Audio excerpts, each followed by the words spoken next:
कोलकाता के आरजीकर अस्पताल में ट्रेनी महिला डॉक्टर के साथ रेप और हत्या मामले में इंसाफ की मांग को लेकर देश भर में प्रोटेस्ट हो रहे हैं और इस मामले में लगातार नए खुलासे हो रहे हैं। इस बीच इस केस में गिरफ्तार हुए अपराधी संजय को लेकर बड़ी बात सामने आई है।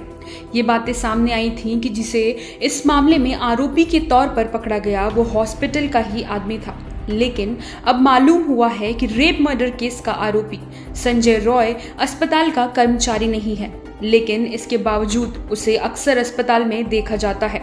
आरोपी संजय रॉय कोलकाता पुलिस के साथ वॉलंटियर का भी काम करता था। उसकी सभी विभागों तक पहुंच थी। रिपोर्टों के अनुसार रॉय हॉस्पिटल में एक रैकेट से जुड़ा था। वो मरीजों के रिश्तेदारों से सरकारी अस्पताल में बिस्तर न मिलने पर पास के नर्सिंग होम में बिस्तर खोजने के लिए पैसे लेता था। नियमित पुलिसकर्मी न होने के बावजूद रॉय अपने संपर्कों का इस्तेमाल कर कई बार पुलिस बैरक में भी रुक चुका है। आरोपी केपी यानी कोलकाता पुलिस लिखी टी शर्ट पहनकर घूमता था। उसकी बाइक पर भी केपी टैग लगा था। उसने खुद को कोलकाता पुलिस का कर्मचारी बताया और रिपोर्ट के अनुसार कई अन्य लोगों को लगा कि वो सच में पुलिसकर्मी है। वहां की मीडिया रिपोर्ट्स के अनुसार पुलिस द्वारा पूछताछ करने के बाद तुरंत रॉय ने अपना अपराध स्वीकार कर लिया और उसने कोई पछतावा नहीं दिखाया और बेपरवाही से कहा, अगर तुम चाहो तो मुझे फांसी पर लटका दो।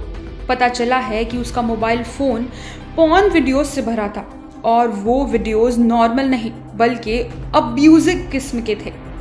रॉय को हॉस्पिटल में लगे सीसीटीवी कैमरे में शुक्रवार सुबह करीब 4 बजे इमरजेंसी बिल्डिंग में घुसते हुए देखा गया था, जिसके बाद उसे गिरफ्तार कर लिया गया। महिला डॉक्टर का शव कुछ घंटों बाद उसी बिल्डिंग में मिला। एक और बड़ा सुराग पीड़ित के शव के बगल में मिला। वो था ब्लूटूथ हेडसेट। सीसीटीवी फुटेज में दिखाया गया है कि बिल्डिंग में घुसते समय रॉय के गले में हेडसेट था। जब वो बाहर निकला तो हेडसेट गायब था। पीड़िता के शव के पास रखा हेडसेट भी उसके फोन से जुड़ा हुआ था।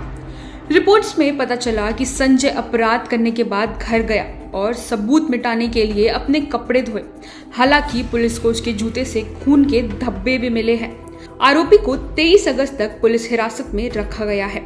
डॉक्टर के रेप मर्डर से पूरे देश में गुस्सा और न्याय की उम्मीद दिखाई दे रही है।